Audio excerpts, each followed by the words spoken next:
Hey there, it's Stephen Dubner. We've all been hearing a lot lately about international trade, and especially the restrictions on trade in the form of tariffs. President Trump, defending his tariff policy on Meet the Press, said that restricting trade means Americans will have to make do with less stuff, but that's okay. I don't think a beautiful baby girl that's 11 years old needs to have 30 dolls. I think they can have 3 dolls or 4 dolls. They don't need to have 250 pencils. They can have 5. Most economists think that tariffs are a bad idea. They argue that restricting trade has more downsides than upsides. Elon Musk, back when he was still the president's first buddy, was in that camp, and he reportedly urged Trump to reverse the tariffs. Musk also posted an interesting video on X, formerly known as Twitter. There's not a single person in the world who could make this pencil. Remarkable statement? Not at all.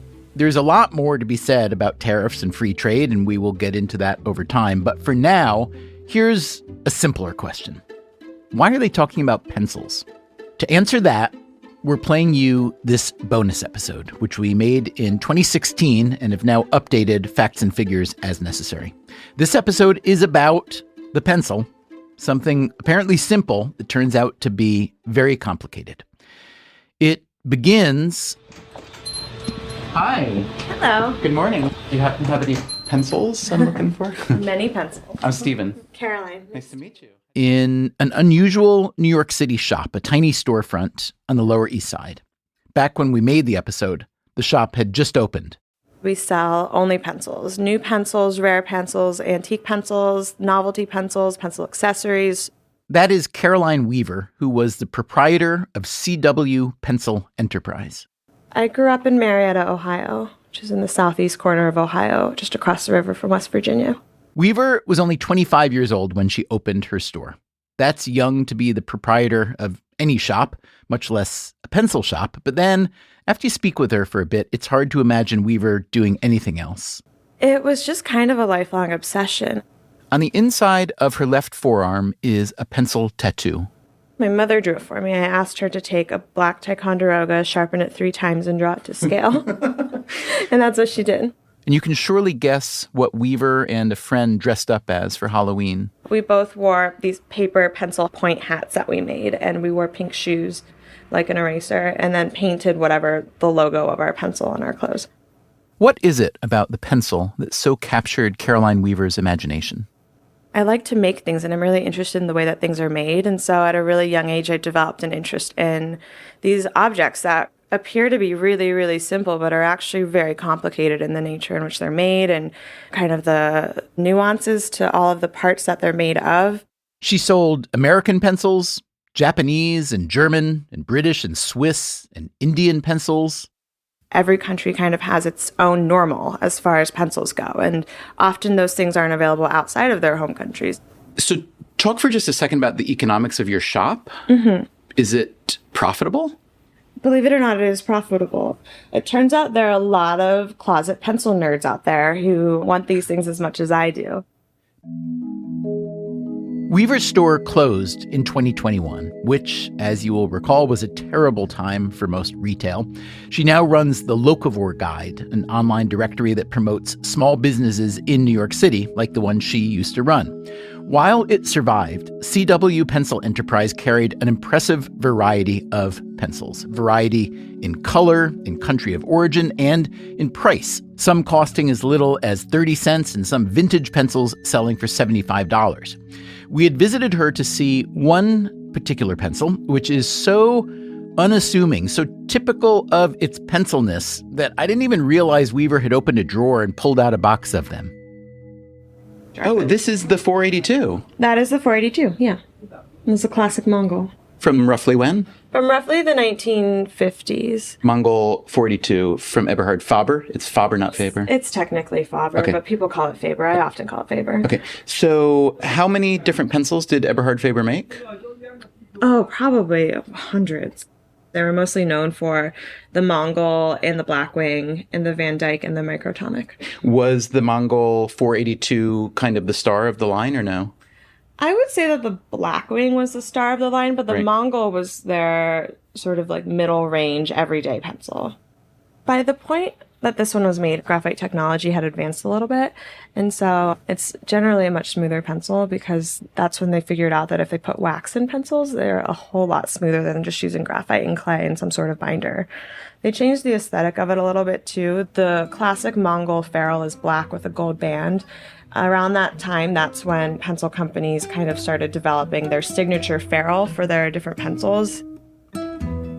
Today on Freakonomics Radio, the Mongol 482 may be just a middle-range everyday pencil, but it's also one of the most famous pencils in history, famous at least in economics, because the Mongol 482 has written its autobiography. My family tree begins with what, in fact, is a tree, a cedar of straight grain that grows in Northern California and Oregon. It is a complex story about how a simple thing comes into being. If I really wanted to, I could probably make a pencil. But could you really, Caroline Weaver? Could you really? All these kind of different specialized materials. And I was like, oh God, so I'm trying to replicate this entirely myself. Where do I start? And what can a lowly pencil teach us about solving some of the world's hardest problems? The lesson I draw, when you try to fix those problems, be humble, be careful, because they're far more complicated than you could possibly imagine.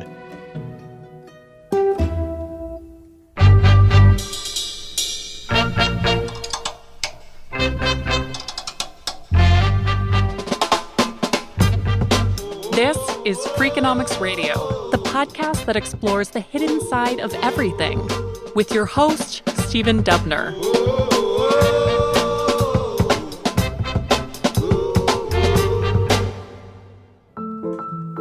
Let's begin in 1946. That's when a man named Leonard Read starts an organization called the Foundation for Economic Education, or FEE. The FEE is a think tank meant to extol the virtues of free market capitalism. It's an early proponent of libertarianism in the U.S. Read was a businessman from Michigan. He started out in wholesale groceries, later ran the Los Angeles Chamber of Commerce. In 1958, the FEE published an essay written by Read called I, Pencil. I am a lead pencil, the ordinary wooden pencil familiar to all boys and girls and adults who can read and write. Yes, the essay is told in the voice of the pencil, an Eberhard Faber Mongol 482. You may wonder why I should write a genealogy. Which is a bit weird, but also this pencil has a chip on its shoulder. Sadly, I'm taken for granted by those who use me as if I were a mere incident and without background. The pencil is also a bit of a braggart. I have a profound lesson to teach. But you know what? It does have a profound lesson to teach. I, Pencil has become a classic in the canon of economics literature, translated into every major language. It's rather beautifully written, this essay. That's Matt Ridley, a science writer, a British Viscount, and a retired member of the House of Lords. He has been very much influenced by the ideas of I, Pencil. And it really struck me between the eyes because this essay is at once both extremely obvious when you think about it and extremely revelatory. Hello, this is Tim. And that is Tim Harford, an economist. Sometimes known as the undercover economist. I write books of that title and a Financial Times column. Tim Harford and Matt Ridley are going to help us retell the pencil's autobiography, which is really more of a parable. It first conveys a set of facts, then it reaches a shallow conclusion, and ultimately a deeper conclusion. Just as you can't trace your family tree back very far, so it is impossible for me to name and explain all my antecedents. But I would like to suggest enough of them to impress upon you the richness and complexity of my background. While researching the essay, Leonard Read visited an Eberhard Faber pencil factory in Wilkes-Barre, Pennsylvania. What he found was a supply chain that even in the 1950s reached around the globe. Let's start with the wood. My family tree begins with what, in fact, is a tree, a cedar of straight grain that grows in Northern California and Oregon.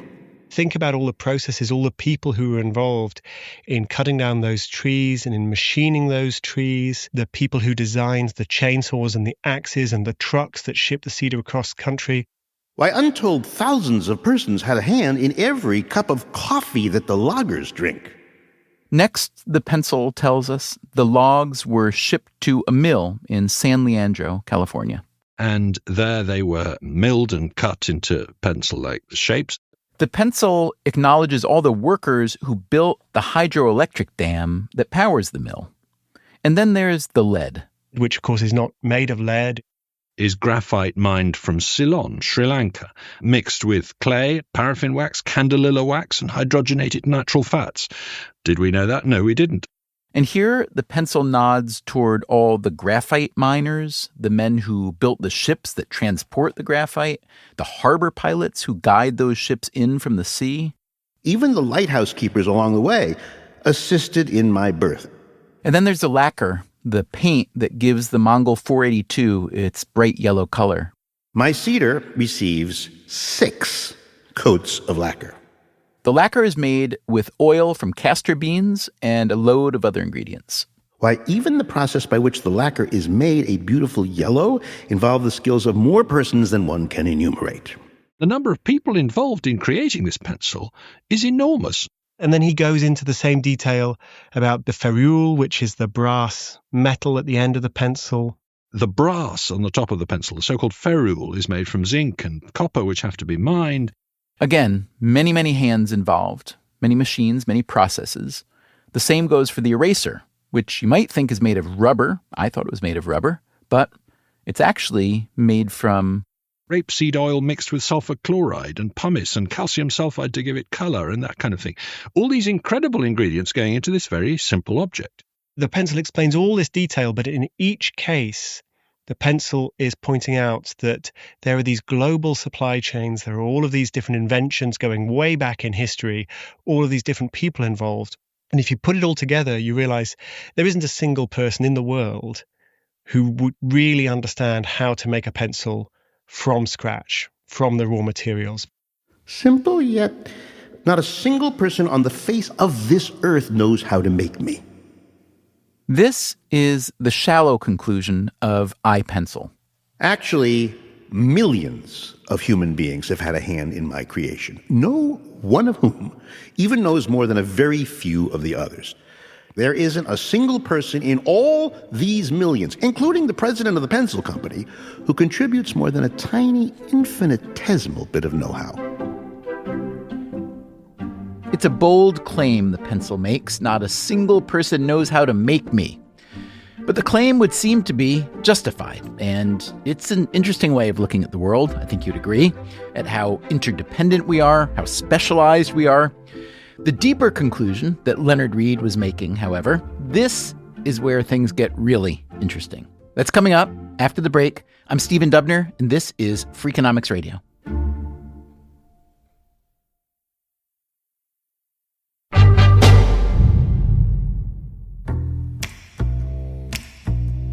Okay, we've been talking about Leonard Read's amazing talking pencil. It likes to say that nobody knows how to make me. The miracle of this pencil isn't that nobody knows how to make it. The miracle of the pencil is how did it get made? That's Milton Friedman, one of the giants of modern economics. In 1980, he made a public TV series called Free to Choose and published a book of the same name. He borrowed Leonard Read's parable. This is the only prop I have for this TV show. As you can see, it's a plain yellow pencil. The miracle that allows for the pencil to be made, Friedman says, is the price mechanism that lets buyers meet sellers and which makes free markets flow freely.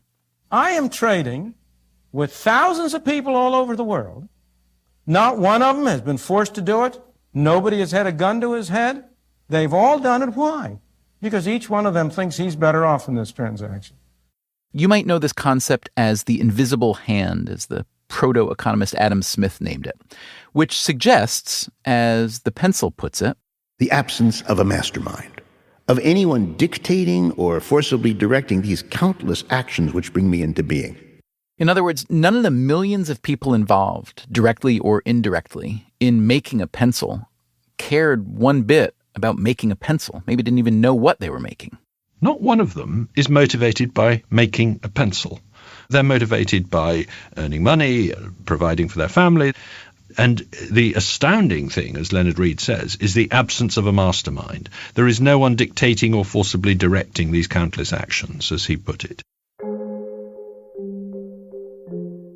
So the deeper conclusion of iPencil is that a well-oiled free market can create something that even an alchemist wouldn't dream of. Now, this may not be the way you see free market capitalism. Let's be honest, there are market failures. There are segments of the economy that seem stacked against small players or are too susceptible to self-dealing or corruption.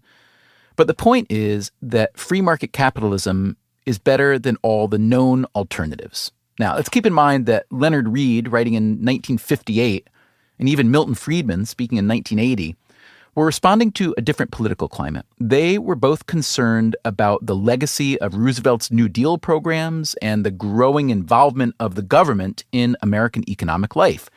They were also concerned about communism and what they saw as the tyranny of state-run economies in places like the Soviet Union. Just listen to the pencil. If you can become aware of the miraculousness which I symbolize, you can help save the freedom mankind is so unhappily losing. The freedom mankind is so unhappily losing. Read sounds worried that the U.S. government and others like it were disastrously veering to the left, that the government wanted to get more involved in running things, and the governments don't always do such a great job of running things, especially when it comes to the economy. So really, the deep, deep conclusion of iPencil is, hey, U.S. government, get out of the way. Leave all creative energies uninhibited. Merely organize society to act in harmony with this lesson. Let society's legal apparatus remove all obstacles the best it can. Permit these creative know-hows freely to flow. Have faith that free men and women will respond to the invisible hand. Does Leonard Read's essay sound like libertarian propaganda? Of course it does. That's what it was to some degree. So if you don't lean that way, you may not buy its message. There's also an argument to be made, as some people have made, that the pencil conveniently omitted some important facts from its autobiography, like all the goods and services the government provides that help, directly or indirectly, in the pencil's manufacture and sale. The roads that moved the lumber and other materials, the public schools that educated the loggers and the mill workers, the same schools that, at least in 1958, would have ordered thousands upon thousands of pencils for their students. And then there are the less tangible things, like a legal system to uphold contracts and the protections provided by police and the courts. Here again is the economist Tim Harford.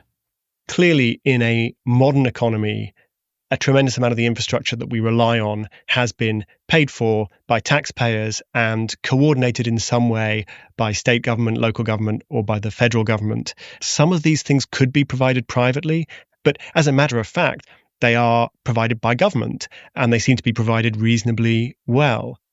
So if your takeaway from iPencil is that governments should get completely out of the way, I think that's an extreme reading. It's not impossible to read it that way, but you're really pushing it. If your reading, however, is the free market can do a lot, it does amazing things, and government should be careful before it sort of stamps its great big boots all over free market process, then I think that that's a fair reading, and I think that's a wise warning. It is a warning that Harford says is worth heeding, especially as we are collectively thinking about how to deal with things like climate change, income inequality, the stability of our financial system. So there are all kinds of areas of the global economy where you could say, I'm not happy with what the free market is giving me. The lesson I draw from the story of iPencil is when you try to fix those problems, be humble, be careful, because they're far more complicated than you could possibly imagine. And any fix to, for example, the energy system is going to involve far more people and far more countries and far more technologies than you could imagine. And that doesn't mean that you should just leave the market to do everything, but it does suggest a particular way of solving problems. And I guess in addition to requiring input from a lot of other people because of the complexity, it also implies that you may indeed, quote, solve one part of the problem, but that solution may indeed ripple up and turn into a bigger problem in another realm that you may not care about, but that actually does affect a lot of people. I mean, some kind of unintended consequence, I guess, yes? So yes, one lesson is that there will always be unintended consequences whenever you start messing around with a complex system. I think another lesson is that trial and error is a really important process. So this is the lesson I draw in my book, Adapt. You need to carry out lots of experiments, and you need to create a system that allows lots of experiments. So the free market system is an experimental system, but it's not the only experimental system.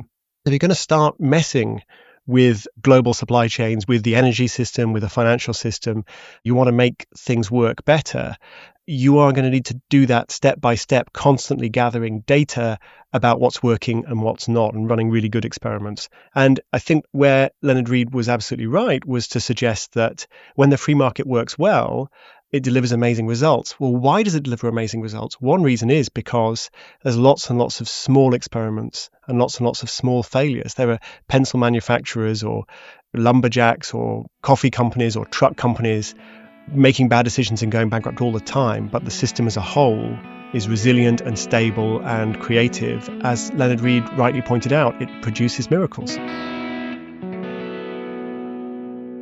And some of those miracles are produced here. Okay, here we go.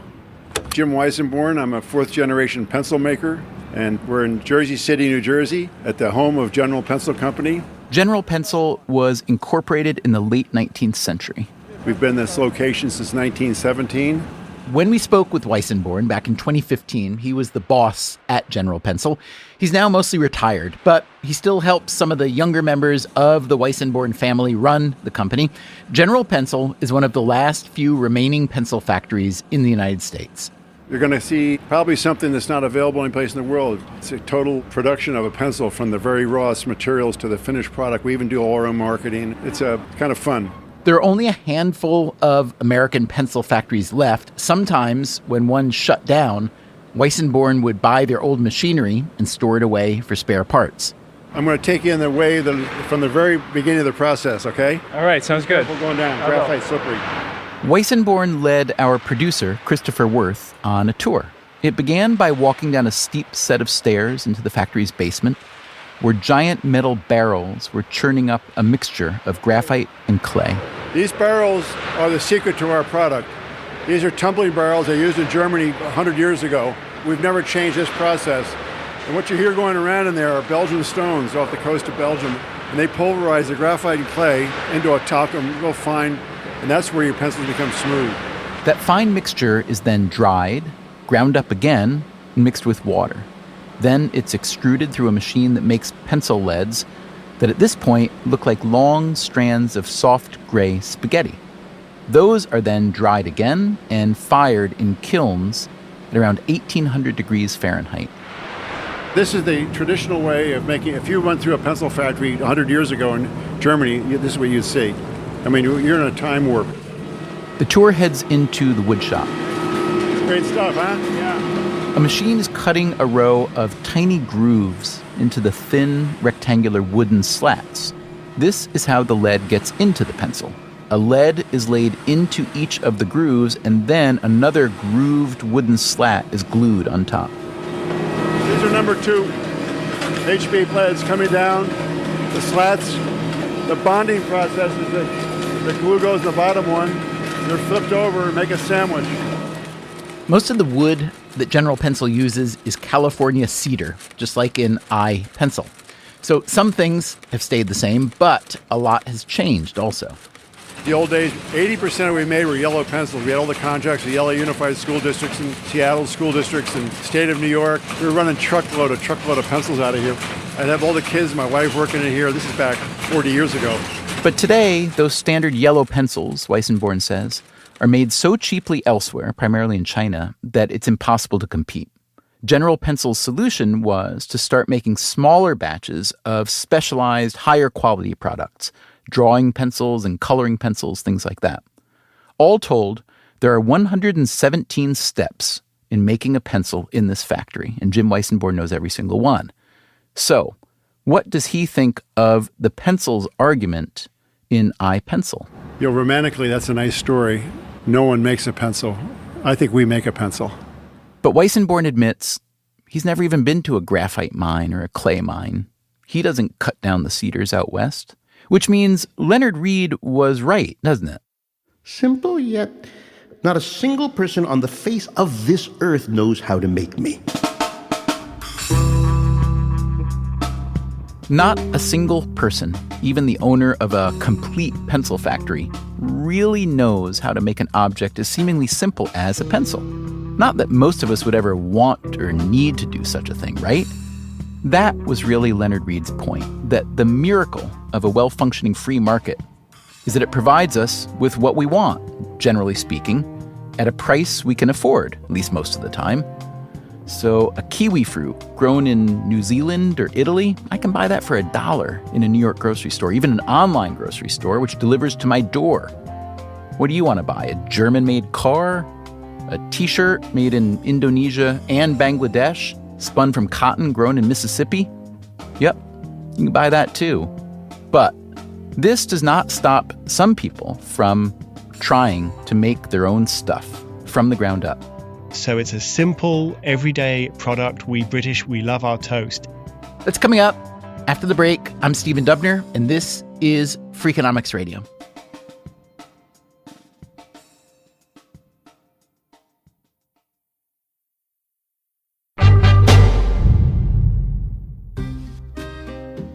It could be that by this point in our episode, you are sick of pencils. So it's time to talk about how something else gets made.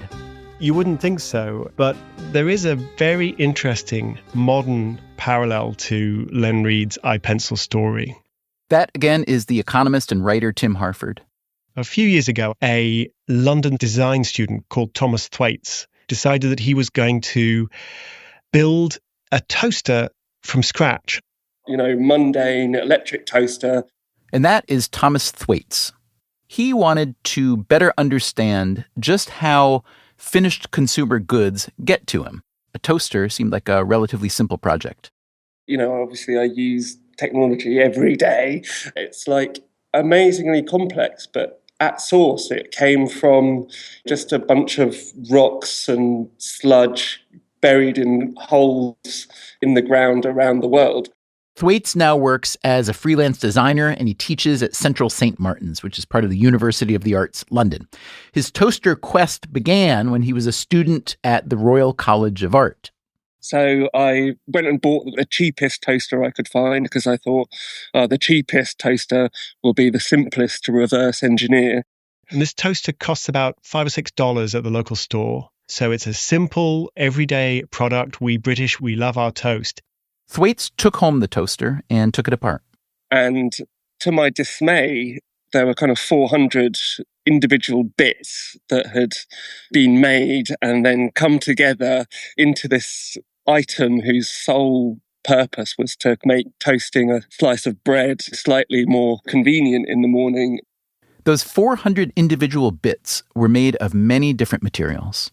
There's copper, there's nickel, there's plastic, which is really important because it makes the toaster look good and also means you don't get electrocuted. There's mica, which is a sort of slate-like material, and that's what you wrap the heating elements around. All these different specialized materials.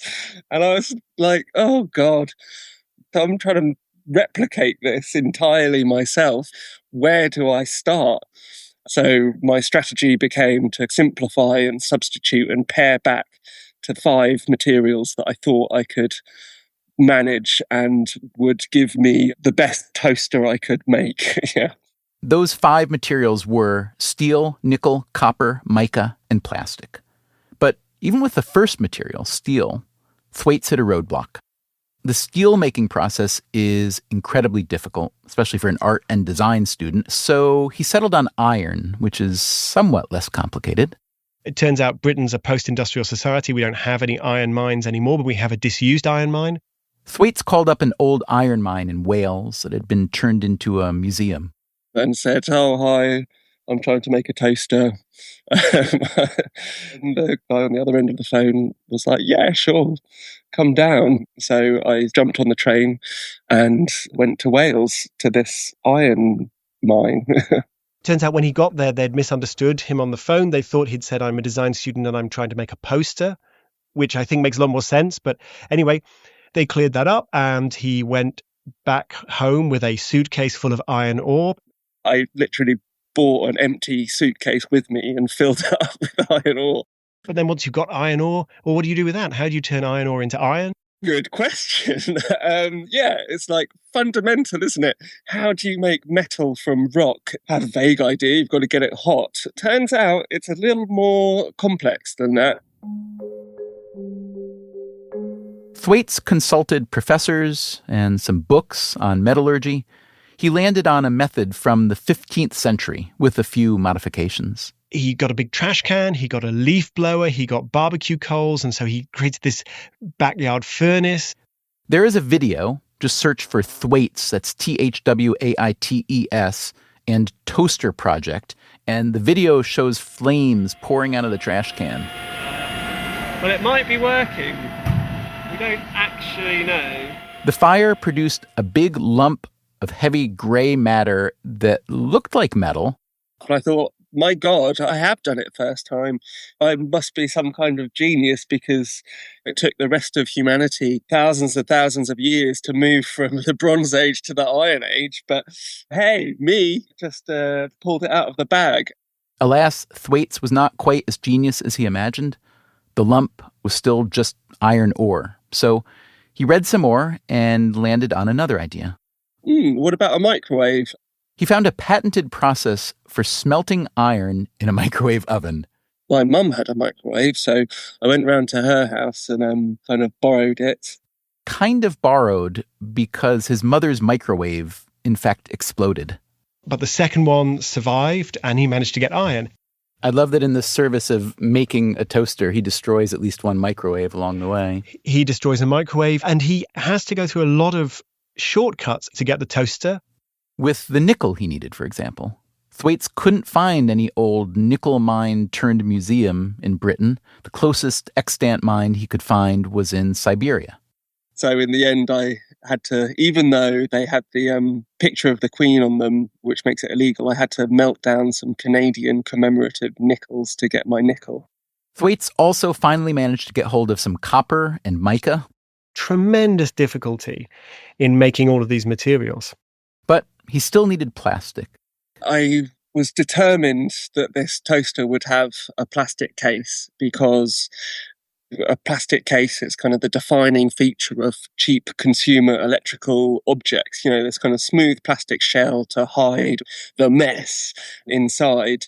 So how do you make plastic? Plastic comes from oil. So I phoned up BP and spent a good 45 minutes on the phone trying to convince this PR guy that it would be fantastic PR for BP, which they really need, if they would put me, spare seat in a helicopter out to an oil rig in the North Sea, and then there I could get a jug full of crude oil and start going for plastic at source. But he said, we're just really not set up to work on that kind of scale. In fact, it would sort of be easier for me to help you if you wanted a tanker full of crude oil to turn up outside your house. Instead, Thwaites turned to a less raw source of plastic, household waste on the streets of London. A plastic baby toy or chair or broken plastic tub. I mean, it's everywhere, so it wasn't difficult to find. He smashed up the pieces, put them in a bucket, floating in oil like a bain-marie for plastic recycling. It was kind of a horrible process. It was smelly, and I worry about my lungs in the future because there were these fumes coming off this stuff. God knows what additives it had in it. But it worked. And in the end, Thomas Thwaites had something that sort of resembled a toaster. To me, it looks kind of beautiful, but other people have said it looks like a weird kind of melted caveman toaster. If I try and describe it to you, it's a bit like, to imagine, Stephen, that you were making a birthday cake for one of your children and they had requested a birthday cake in the shape of a toaster for some reason. So you're making this homemade toaster-shaped birthday cake. But imagine that before you did that, you drank 5 or 6 shots of whiskey. And so you were quite badly drunk and you tried to make this toaster cake. That's effectively what Thomas Thwaites' toaster looks like. And then, of course, the question is, well, does it work? Does it actually make toast? An art gallery in Rotterdam invited Thwaites to show off his toaster and to try it out. That's when he plugged it in. Big demo, put my bread in, switched it on, and for like a beautiful moment, this thing was glowing red. It nearly brought a tear to my eye.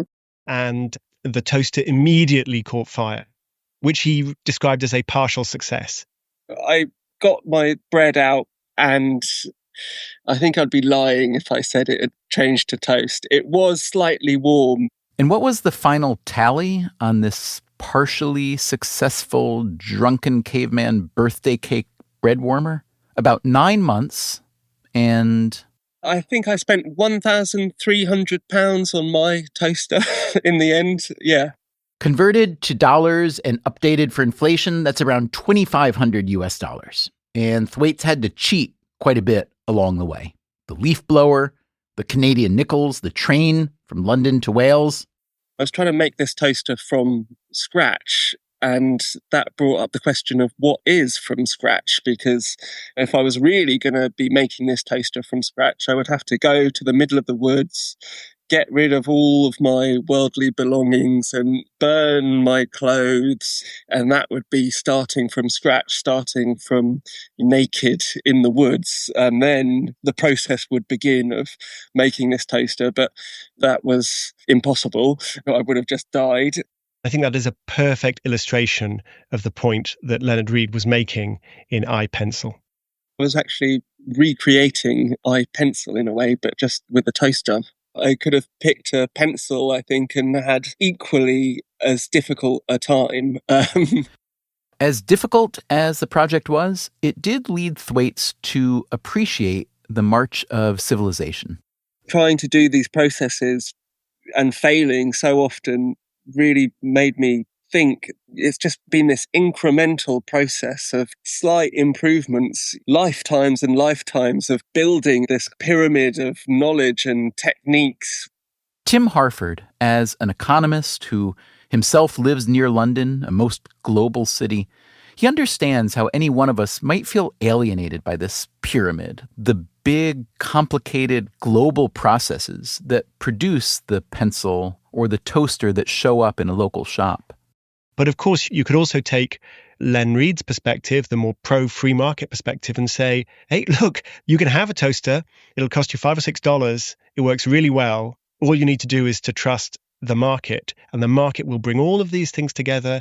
There doesn't need to be anybody in charge. Nobody needs to understand it. It will get you your toaster. Let me ask you one more question. If you, Tim Harford, wanted to take up the Thomas Thwaites challenge or something like it and go into the forest naked and create something from scratch, anything, what do you think you could pull off? Oh, I would be absolutely finished. If I could light a fire, if I could just light a fire, I'd be delighted. So you think you'd starve and be eaten to death by squirrels and that's the end of your line? I think being eaten by squirrels would be a mercy. If I could be quickly eaten by squirrels, I would count myself lucky.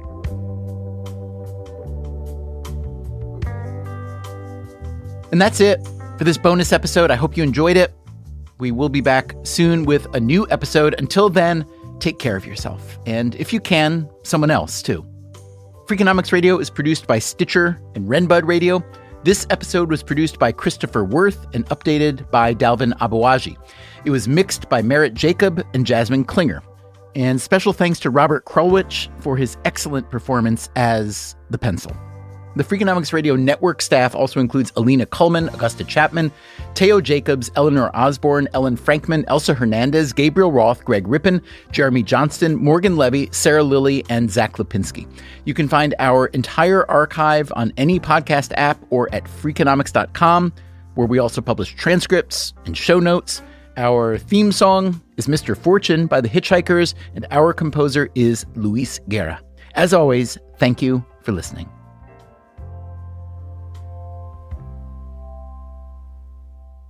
Sometimes I'm like, oh God, and we're all going to die. And then sometimes I'm like, yeah, it's happening. It's happening.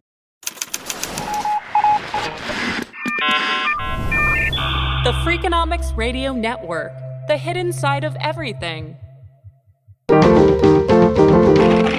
Stitcher.